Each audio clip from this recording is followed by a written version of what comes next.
날라카 장로에 대해서 이제 나오고 있는 중이었어요. 날라카는 자기 삼촌이 아시타 선인이라고 하는 이름이 칼라데일라 자기 삼촌이 조카한테 나중에 부처님 세상에 출연할 건데 나는 그때는 이 세상 사람 아니니까 너는 꼭 그 기회 놓치지 말아라. 부처님께서 카필라와타에 막 태어난 왕자가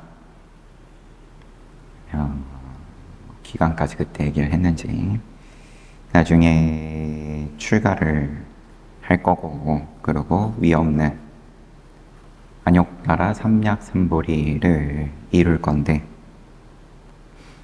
꼭 가르침을 받고 그 이익을 얻도록 해라. 본인은 얻지 못해서 눈물을 흘렸다. 그래서 찾아와서 전법륜경을 설하신 걸 그때 알고 이제 왔어요. 찾아와가지고 모니행에 대해서 묻고 모니행에 관해서 23수의 23수 개송으로 부처님께서 이제 가르침을 주시고, 그러고 마지막 두 수만 보면 사문이 하는 많은 말은 의미를 갖춘 것이네. 앞에 개송에서는 물이 덜 차 있다면 소음을 내나 차 있는 것은 언제나 조용하다. 조용히 지내라. 이런 개송이었고, 슬기로운 사람은 지혜 있는 자는 소리가 없다. 그리고 마지막 두 수가 사문이 하는 많은 말은 의미를 갖춘 것이다. 알고 법을 설하며 알고 말을 많이 하네. 자신을 자제한 자는 알고서 많이 말하지 않네. 그 모니는 모니행을 할 자격이 있네. 그 모니는 모니행에 정통했네. 그러면 그 모니는 결국 이제 석가모니, 부처님께서 제일 입 벌려서 말씀을 많이 할 자격이 있다.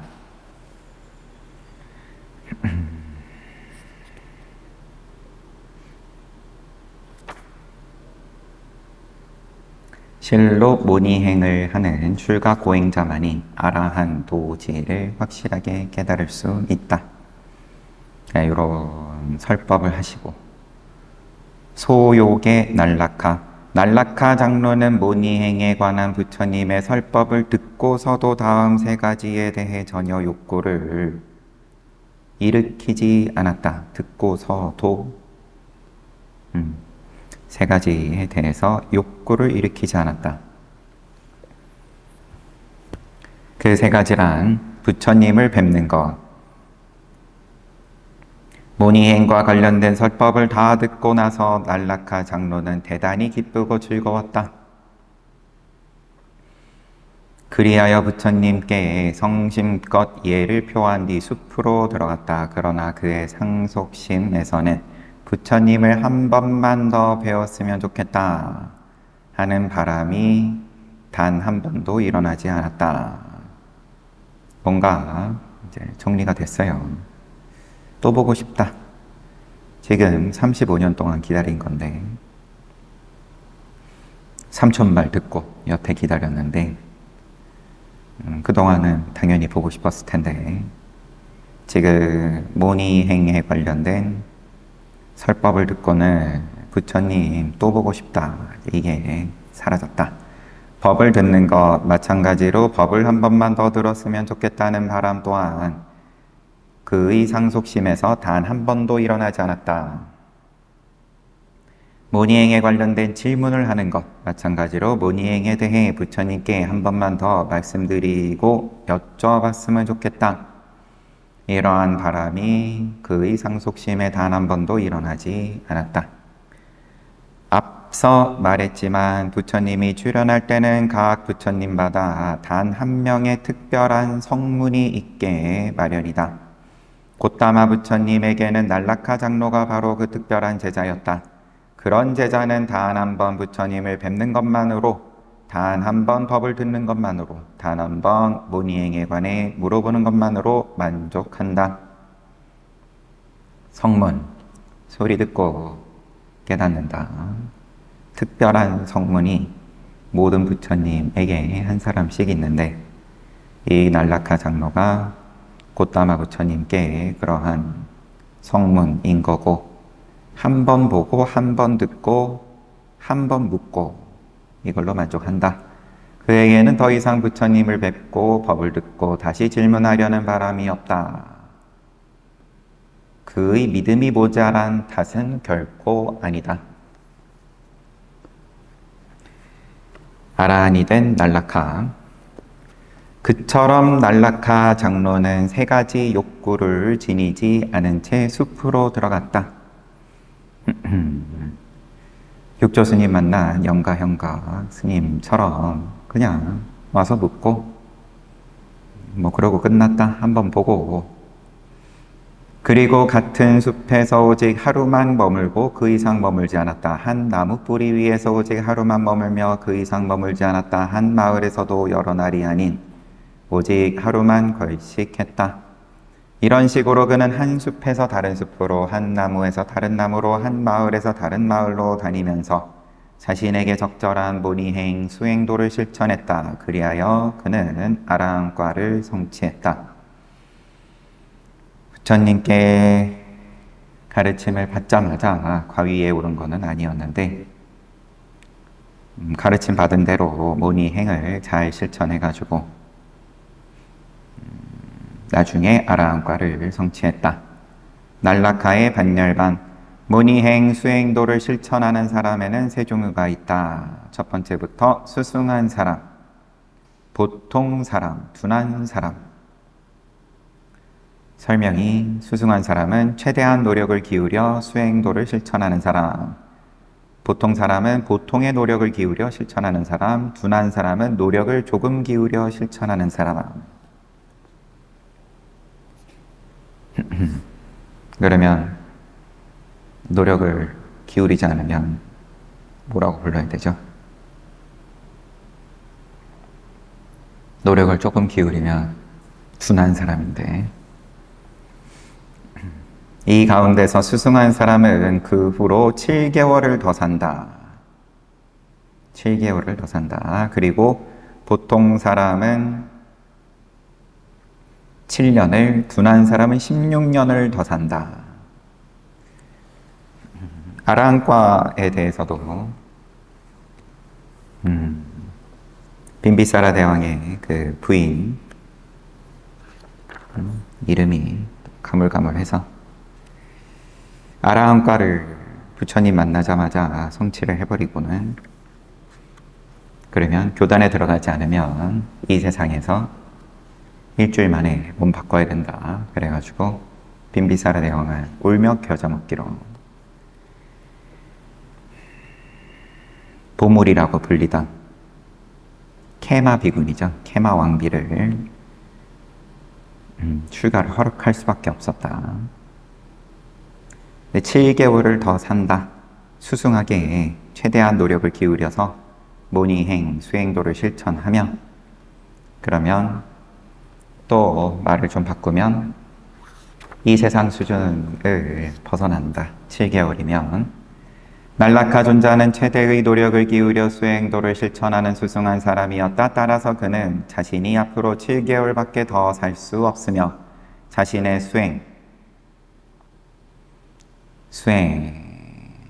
이 수행은 닦을 숫자가 아니네요. 목숨 숫자예요. 자신의 수명이 곧 막바지에 이른다는 것을 알았다. 그래서 그는 목욕을 하고는 하의를 바로 입고 허리띠로 그것을 묶은 후 상의와 대의를 입었다. 그런 뒤 부처님이 머무는 라자가를 향해 오체 투지를 하며 존경을 표했다. 그리고 숭배의 뜻으로 합장을 한 뒤 힝굴라카 산에 곧게 기대선 채 반열반에 들었다. 그것은 고통스러운 생존의 끝이자 소멸이었다. 이때 부처님은 날라카 존자가 반열반에 들었음을 알았다. 그래서 친히 비구들과 함께 날라카 존자가 반열반에 든 곳으로 가서는 그의 유해를 화장하게 했다. 친히 가셨어요. 제자들하고. 그리고 유해를 화장했다. 그리고 유해를 위해 사당을 세우고 난 뒤 라자가시로 돌아왔다.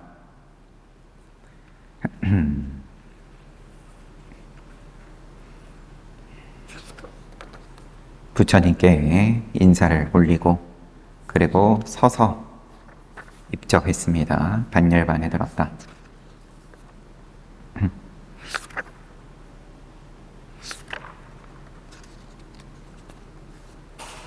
이렇게 끝났습니다. 모니행을 설하다 장. 다음 장은 12장 부유한 상인의 아들 야사.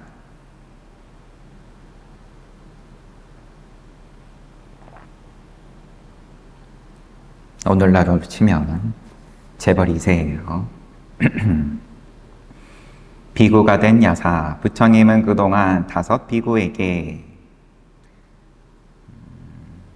전법륜경과 안앗타라카나 수타를 설하고 날라카 장로에게 날라카 수타를 설함으로써 그들을 출리시켰다. 출리시켰다. 윤회에서 벗어나게 했다. 탈출시켰다. 그런 후 부처님은 안거를 위해 바라나시 근처의 이시파타나의 녹야원에서 지냈다. 녹야원에서 계속 계셨어요. 당시 바라나시에 야사라는 훌륭한 가문의 자제가 살고 있었다.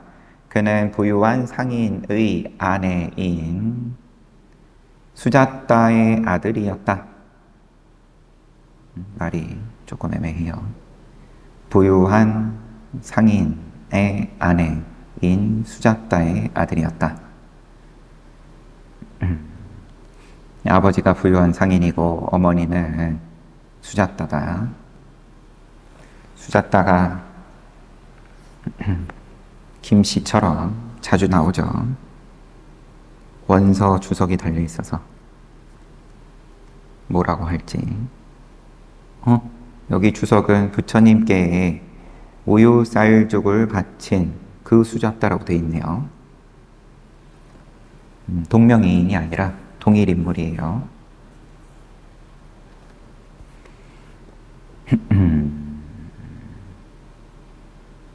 부처님께 우유 쌀죽을 바친 수자따는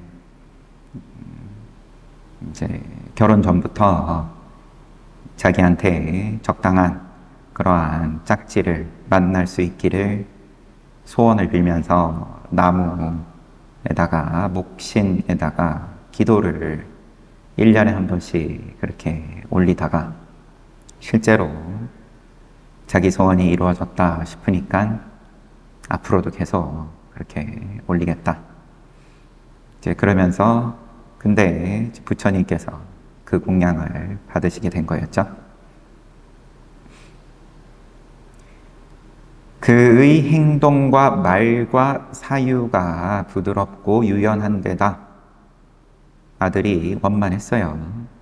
말과 행동과 생각이 부드럽고 유연하고 대단히 많은 재산과 더불어 수많은 추종자들을 거느리고 있었다. 재산이야 뭐 집안의 재산일 테고 또 주변에 사람도 많았다. 기록에 따라서 이 야사의 어머니가 수자따 우유쌀죽을 부처님께 공양 올린 수자따라는 것은 조금 다를 수도 있을 것 같습니다. 공통적으로 나오는 이야기일 거였으면 다른 일대기들에서도 언급이 되었을 것 같은데 어쨌든 중요한 건 야사니까 여기서는 요 상황에서는 부유한 상인의 아들인 야사는 저택을 세 채나 소유하고 있었다. 한 채는 겨울, 한 채는 여름, 또 한 채는 우기를 나기 위한 것이었다. 이 시절에는 재산이 있고 신분이 높으면 다들 이렇게 계절별로 집을 가지고 있었다라고 이제 설명이 다른 또 일대기에서 나왔었습니다. 부처님이 녹야원에서 머물던 때는 마침 우기였기 때문에 야사는 우기를 위한 저택에서 지내고 있었다. 4개월의 우기 동안 그는 가무에 능한 무의들에게 둘러싸인 채 지냈다. 그 저택에 남자라고는 한 명도 없었다. 문직이나 유흥을 제공하는 사람을 포함해 모든 사람들이 여성이었다. 야사는 아무데도 가지 않고 그곳에만 처박힌 채 극도로 화려한 감각적 쾌락을 누리는 데 빠져 지냈다.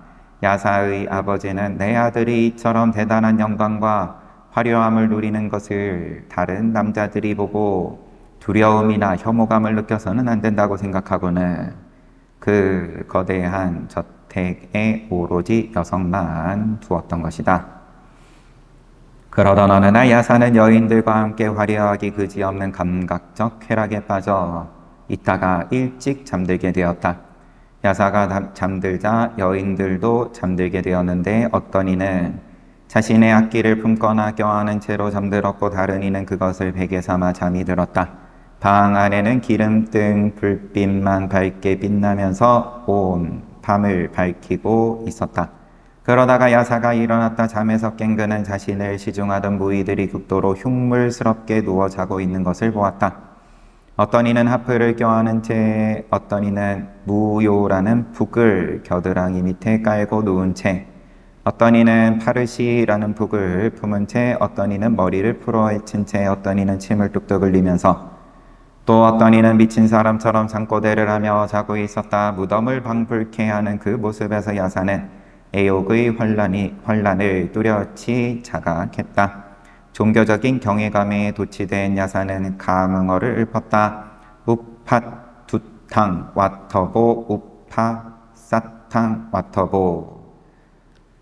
오 모든 종류의 번뇌가 나를 포함한 모든 괴로움의 근원인 이 비참한 몸을 해치고 압박하고 있네. 오 모든 종류의 번뇌가 나를 포함한 모든 괴로움의 근원인 이 비참한 몸을 괴롭히고 압박하고 있네.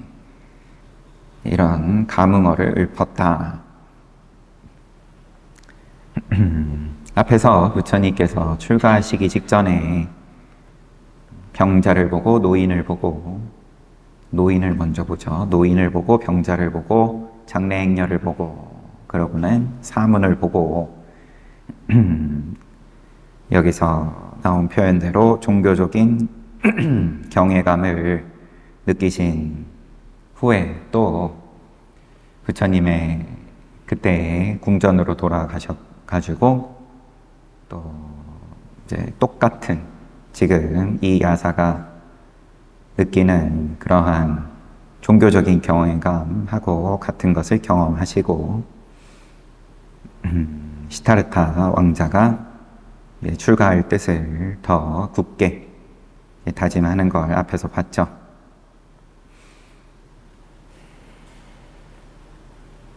어떤 쾌락의 극한에 갔을 때 이제 간단하게 말하면 실증을 느끼는 걸 테고요. 뭔가 갑자기 다 이제 던져버리는 그러한 이제 감정에 휩싸이는 거겠죠.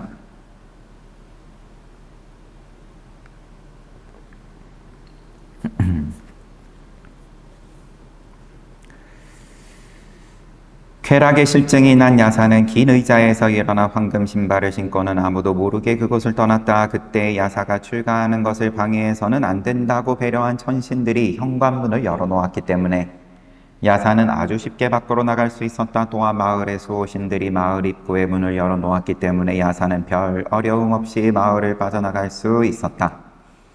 그렇게 계속 걷던 야사는 결국 바라나시 근처의 노경원에 도달하게 되었다. 새벽 무렵 부처님은 자리에서 일어나 밖을 거닐고 있었다. 멀리서 야사가 오는 것을 본 부처님은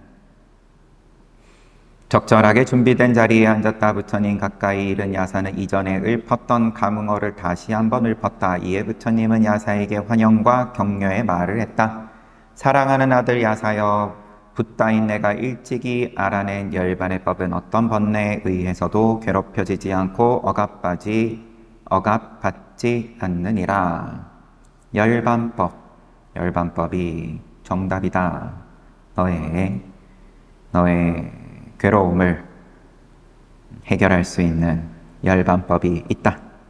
사랑하는 아들 야사여, 이리 오너라. 사랑하는 아들아, 여기 앉아라. 붓다인 내가 그대에게 열반으로 이끄는 훌륭한 법을 설해주겠노라.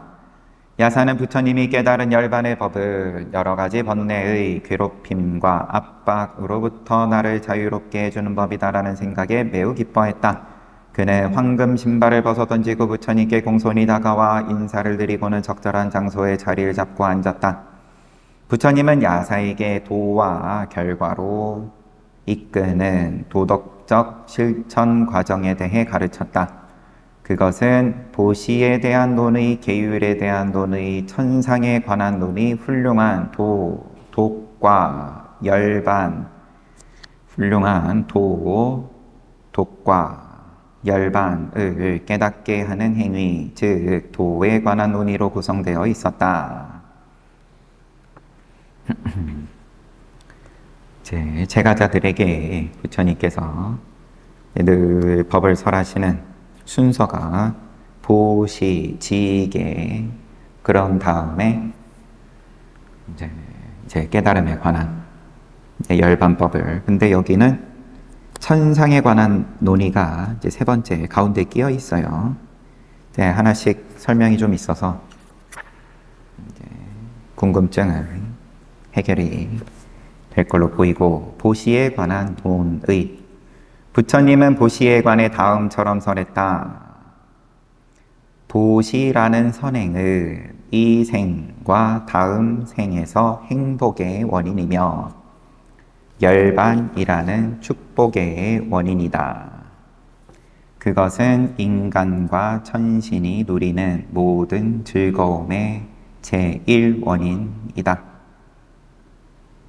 그것은 또한 여러 가지 물건들의 원천이며 그 물건들을 사용함에 따라 귀결되는 부유함의 원천이기도 하다.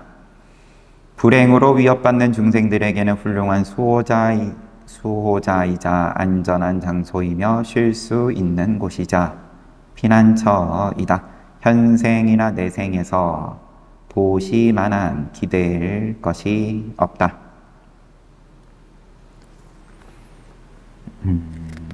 계속 이어지는데, 우선 이 생 그리고 다음 생의 행복의 원인, 그리고 또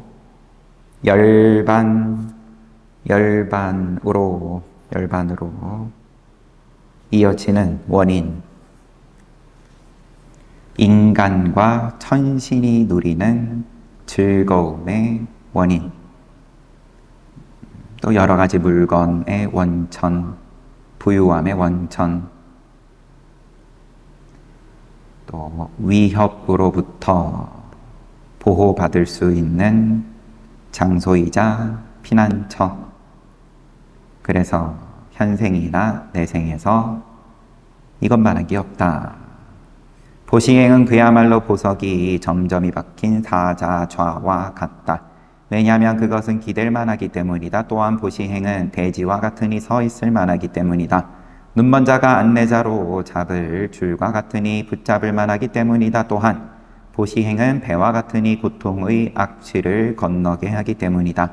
그것은 또한 전쟁터에 나간 용맹스러운 사령관과 같으니 탐욕이나 인색과 같은 적들의 위협에서 지켜주기 때문이다. 그것은 또한 잘 보호된 도시와 같으니 가난의 위험으로부터 보호해주기 때문이다. 또한 보시행은 영것과 같으니 질투나 인색처럼 불선한 오염물질에 물들지 않기 때문이다. 그것은 또한 독사와 같으니 불선한 적들이 접근하기 어렵기 때문이다.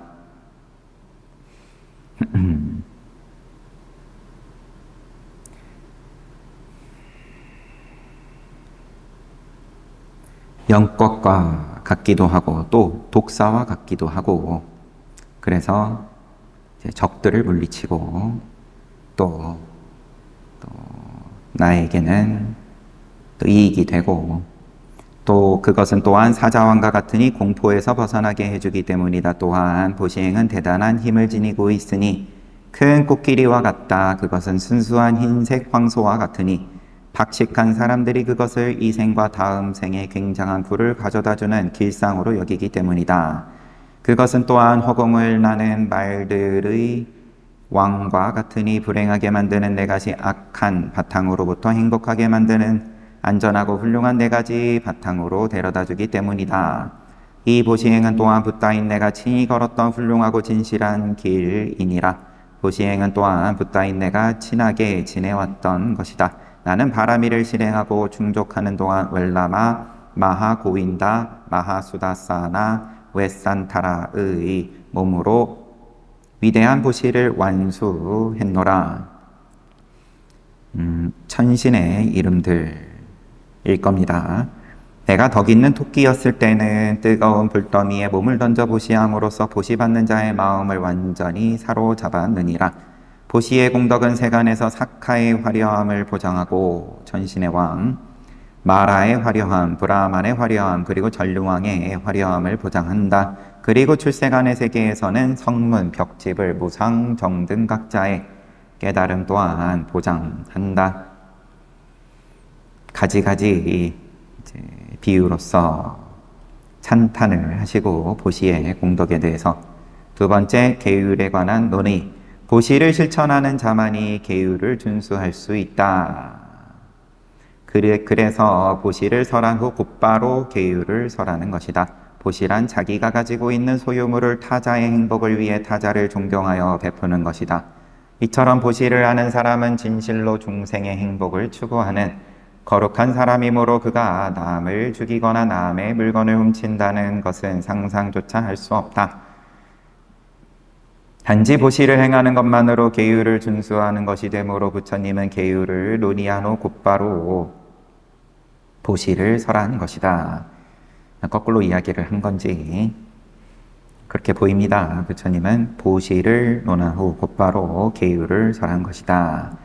계율은 중생들이 기댈 만하고 서 있을 만하고 붙잡을 만한 하니라. 또한 잘 지켜주는 것이고 접근할 만하며 피난처로 삼을 만하다. 이 계율이라는 선행은 붓다인 내가 친하게 지내왔던 것이다. 나는 무한하고 영원한 생 속에서 조금도 어기거나 부수는 일 없이 계율을 준수했느니라. 대표적으로 상카팔라 용왕, 부리다타 용왕, 참페야 용왕, 신라와 왕, 마투포사카 코끼리왕, 찬다타 코끼리왕의 삶에서 그러했느니, 실로 현생과 내생의 행복을 위한다면 계율 만한 것이 없노라. 기댈 만한 것에서도 서 있을 만한 것에서도 붙잡을 만한 것에서도 지켜주는 것에서도 피난처를 삼을 만한 것에서도 계율과 같은 것이 없도다. 계율 같은 장신구가 없으며 계율 만한 장신구가 없으며 계율의 꽃과 같은 꽃이 없으며 계율의 향과 같은 향이 없다. 계율의 꽃으로 꾸미고 계율의 향으로 향을 내고 계율의 장신구로 장식한 사람에게는 천신을 포함한 모든 사람들이 결코 실증내지 않느니라. 세 번째, 천상에 관한 논의. 그러니까 계율에 관해서도 보시에서 말씀하신 것을 반복해서 말씀하셨어요. 천상에 관한 논의. 계율행의 결과가 천상에서의 행복임을 보여주기 위해 부처님은 계율론에 이어 바로 천상의 논의를 가르쳤다. 모든 사람들이 천신의 세계를 열망하느니라. 천상은 모든 사람들에게 용기와 기분을 북돋아 주느니 천신들의 세계에서는 지속적인 기쁨과 축복을 누릴 수 있다. 인간의 계산법으로 치자면 사왕천에서는 900만 년의 축복을 누리고 33천에서는 3600만 년을 누리노라. 이렇게 간단하게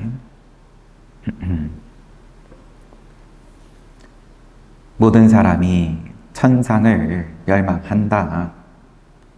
천상은 이렇게 길게 지속적인 기쁨과 축복을 누린다. 이게 전부예요.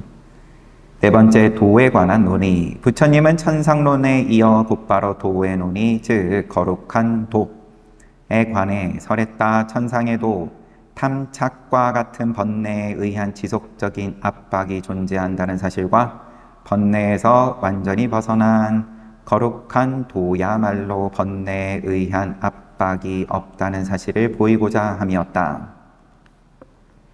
번뇌에서 벗어난 거룩한 도, 이거야말로 압박이 없다. 번뇌에 의한 압박이 없다. 부처님은 먼저 애욕의 환난을 표현한 법을 설했고 그와 함께 출리의 공덕을 표현한 법을 설했다. 출리는 애욕에서 벗어나도록 하는 비구 생활에서 시작하여 열반으로 끝나는 것으로 애욕에 존재하는 환난의 이야기와 출리에 존재하는 공덕의 이야기가 도를 깨닫는 방법들을 구성한다. 직접 인용은 안 하고 어떤 건지만 설명이 나와 있습니다. 도에 관한 논의. 애욕의 환난을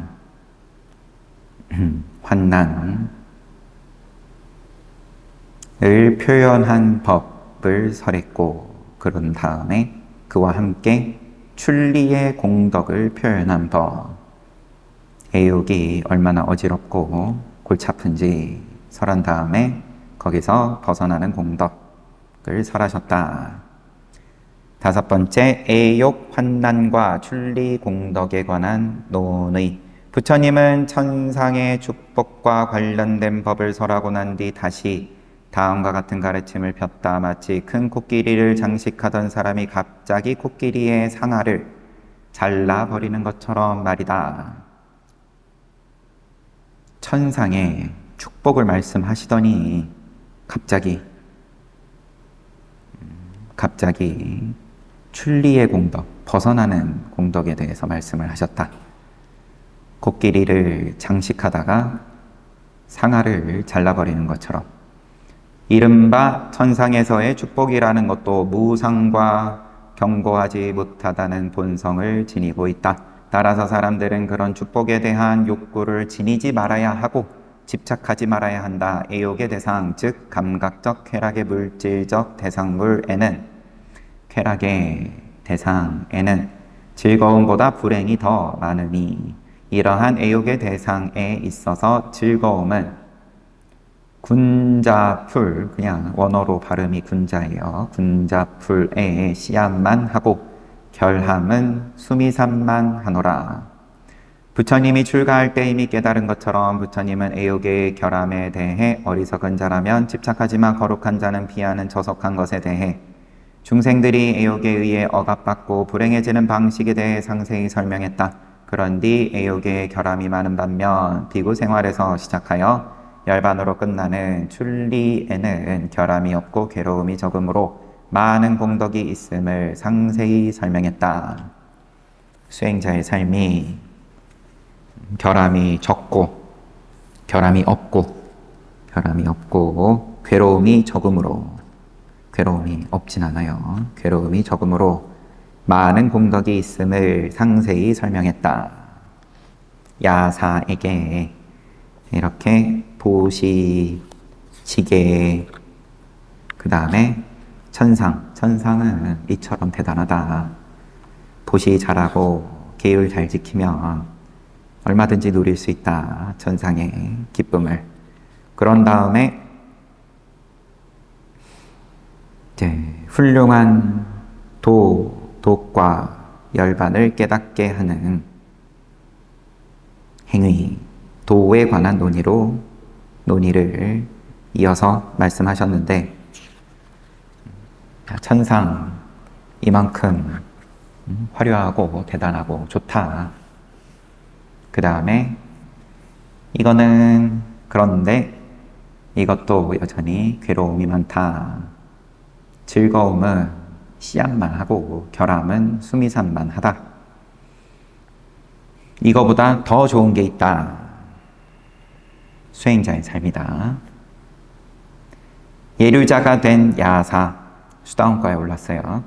보시 등의 덕행에 대해 가르치고 나서 부처님은 야사의 마음이 굳건해지고 능동적이며 부드러워졌음을 알았다.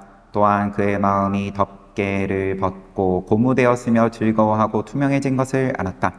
그래서 부처님은 자신이 발견한 법인 사제법 고진멸도를 설했다. 즉 괴로움의 진리, 괴로움의 기원에 대한 진리, 괴로움의 소멸에 대한 진리, 괴로움의 소멸로 향하는 길에 대한 진리를 설하셨다. 부처님이 보시로 시작되는 일련의 가르침을 베풀자 야사의 상속심은 불신과 나태, 무지, 불안, 의혹의 정신적인 허물에서 벗어났다. 그래서 사제라는 심오한 법을 받아들일 만한 마음의 틀을 갖추었다.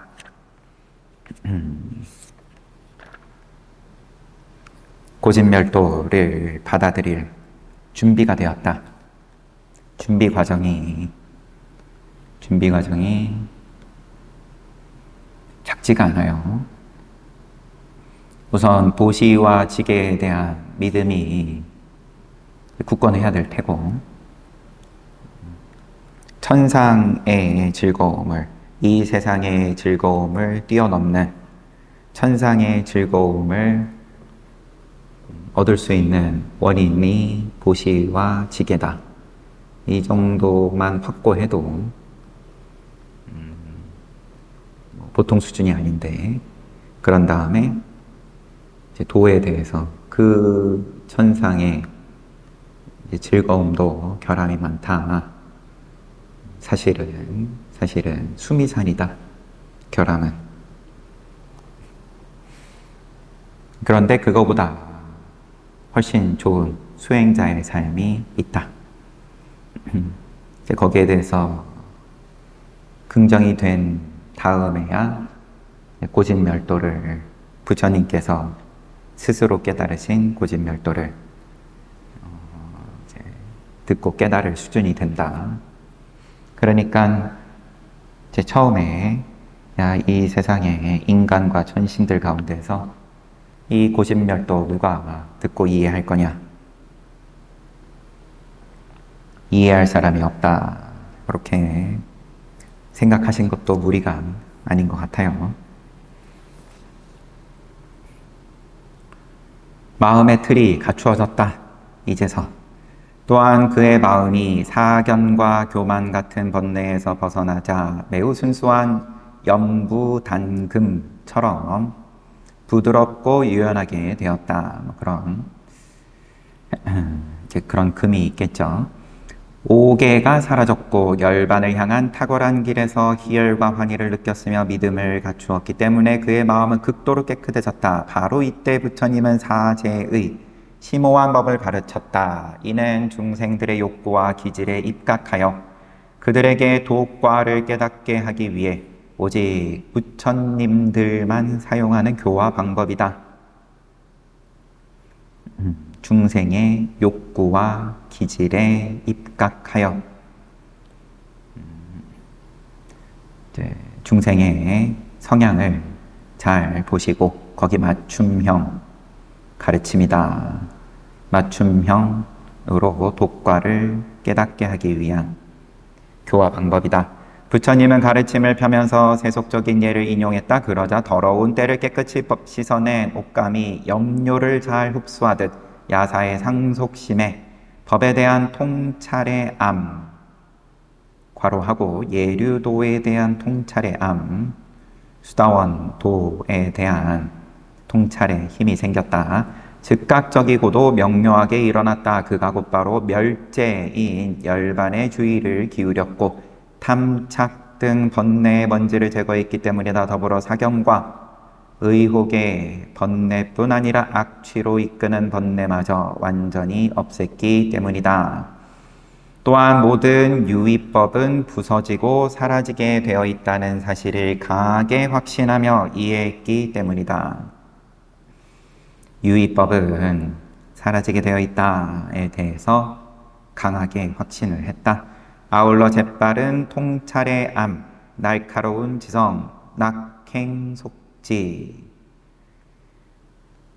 앞에 나왔던 것 같아요. 낙행속지. 애수행도를 갖추었기 때문이다. 이 모든 것은 야사가 예류자로 정착했음을 의미한다. 때 묻은 더러운 옷감에다 염료를 뿌린다면 별 효과가 없을 것이다. 마찬가지로 중생의 마음이 애욕, 악의의 덮개로 물들어 있다면 사성제의 염료를 쏟아붓는다 해도 기대했던 효과를 볼 수 없을 뿐더러 있다 하더라도 그 결과가 오래 지속되지 못한다. 그럴 때면 더러운 돌 위에 올려놓은 옷감에다 물을 끼얹고 비누칠을 함으로써 깨끗이 세탁한 후에야 자신이 원하는 색깔을 입힐 수 있다. 그래야만 빛나는 색을 띤 옷감이 될 것이다. 마찬가지로 부처님은 능숙한 사제의 세탁자로서 야사의 상속심을 덮개의 번뇌에서 벗어나게 하여 깨끗하게 만들었다. 그 상속심을 차제설법이라는 돌 위에 올려놓고 믿음이라는 순수한 물을 끼얹으면서 정념과 삼매와 지혜로 비비고 씻음으로써 깨끗하게 만들었다. 그런 뒤 사제법이라는 염료가 그의 상속심에 물들었을 때 야사의 마음에는 예류도지가 일어났다. 즉 야사의 마음을 사제법의 염료에 굳게 물들었으니 어떤 사람도 그것을 벗길 수 없었다. 책은 여기까지 보겠습니다. 해서 이제 야사의 아버지가 또 등장을 하고 야사는 교단에 들어오고 예류자가 된 야사의 어머니와 또 전처하면서 가족사가 나와요. 그러면 수자따 우유죽 올린 수자따는 수자따의 이야기이겠죠? 자세한 건 내일 보면 되고 수자따도 그러면 그렇게 공약만 올리고 끝난 게 아니라 본인도 아들을 인연해가지고 또 성인의 과위를 맛봤다. 그렇게 이어지네요. 공양 올릴 때는 부처님인 줄 몰랐는데 좋은 집안에 결혼해서 본인이 또 그만큼 정성을 들였으니까 또 원만한 자식을 두고 또 자식이 깨닫고 또 그 인연으로 본인도 부처님께 깨닫는 그런 이야기로 이어지는 걸로 보입니다.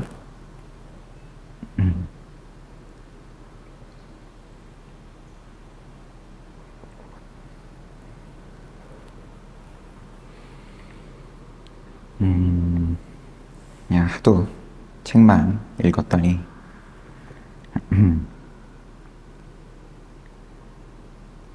날라카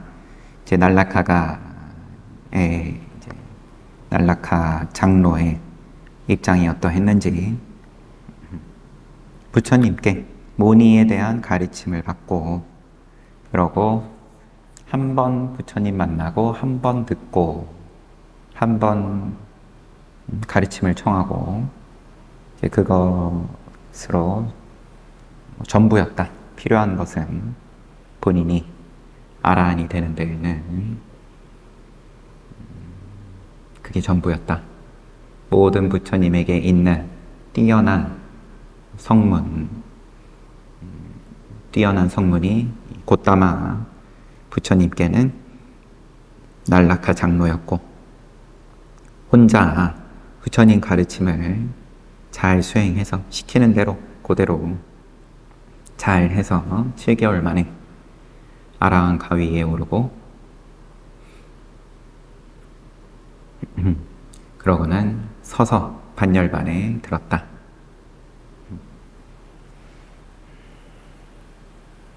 사제 스님도 산에 가가지고는 뭐 무슨 열반에 들었는지 벌써 몇 년 전인데 이맘때 되면 여름에 저쪽에 프랑스에 가가지고는 그래서 지금 여기 날라카 장로도 열반에 들 때 부처님께서 아셨다. 그때는 이제 선방 안거 중이었고 백산선원 개원하고 아마 첫 안거 아니다 그 개원을 하고 그리고 큰 스님께서는 다른 선원에 가셨다. 덕성사에서 나셨나 그때? 그러셨죠. 그러셔가지고 이제 거기 이제 선방 한참 이제 결제 중이었으니까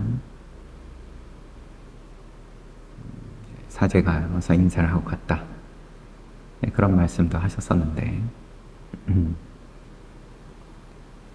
뭐